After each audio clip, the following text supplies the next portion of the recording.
DIY Motovlog.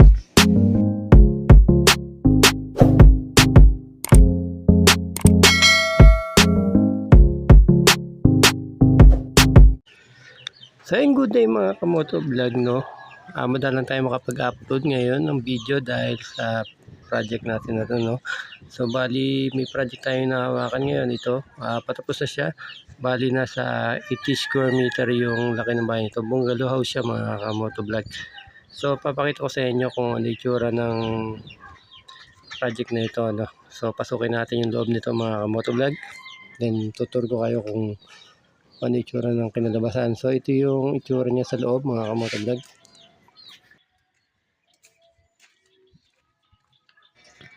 So bali anong nangyari dito, ito na, nalagyan na natin ng tiles. Then ayun yung loob, kumpleto na. So may kisame na, may tiles na yung kitchen counter. So wala pa yung shelves niya sa baba, no, mga kamotovlog.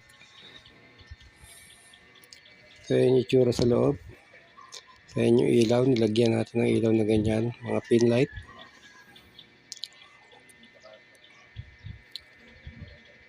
So yun yung kinalabasan mga kamotovlog. Pasokin natin yung mamaya. Then punta natin yung sa kwarto. So ito yung itsura naman ng kwarto niya mga kamotovlog. So ayan. So meron na siyang bed rack.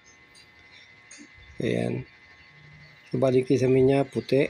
Then yung sa flooring niya ay may haspi na wood finish na mga kamotovlog. So pasokin natin siya mga kamotovlog.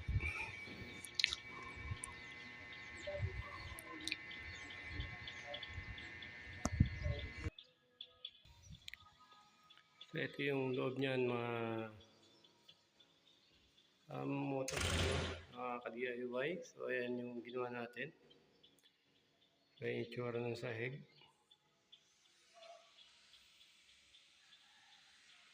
So bali ito yung living area niya. So bali ito yung magiging living area niya mga DIY, no? Yan. Ito yung kitchen counter. Then yung dirty kitchen malilipat sa labas. So yan, 2 bedrooms lang yung design nitong bahay na to. Bali nasa 79.5 square meter to yung total square meter niya, no? So ito yung kwarto. Ito yung pinaka hallway niya. Yan.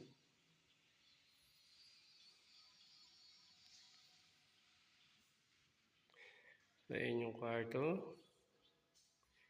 So, meron na siyang naka-reading bed rack. So ayan. So maluwang din siya mga ka-DIY, no? So bali ito yung CR niya.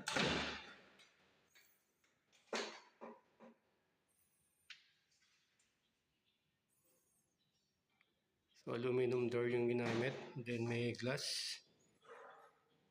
Ayan, may water heater na rin naka-install.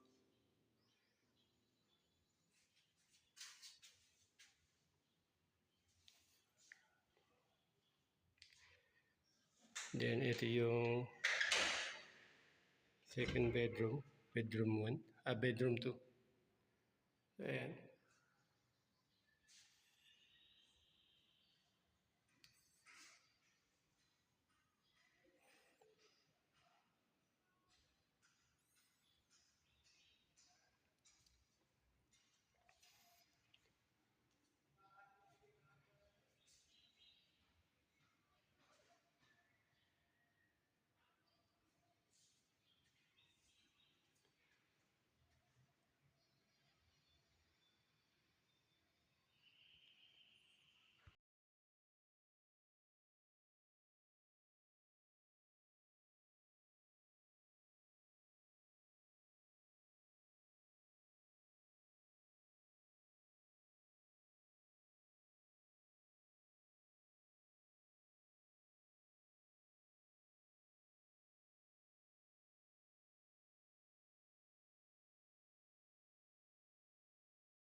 So ito yung surrounding ng inner surrounding ng ating bedroom 2. So ayan.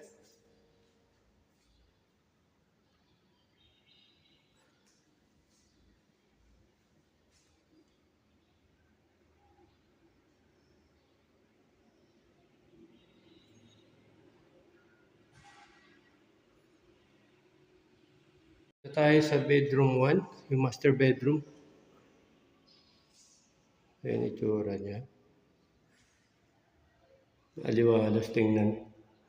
Then yung kisame niya puti.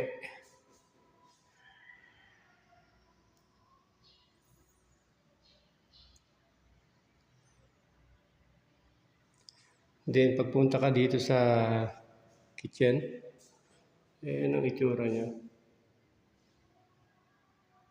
Yan yung kisame. So ito, bibilan na lang ng ng aluminum yung mga shelves niya dito sa ilalim.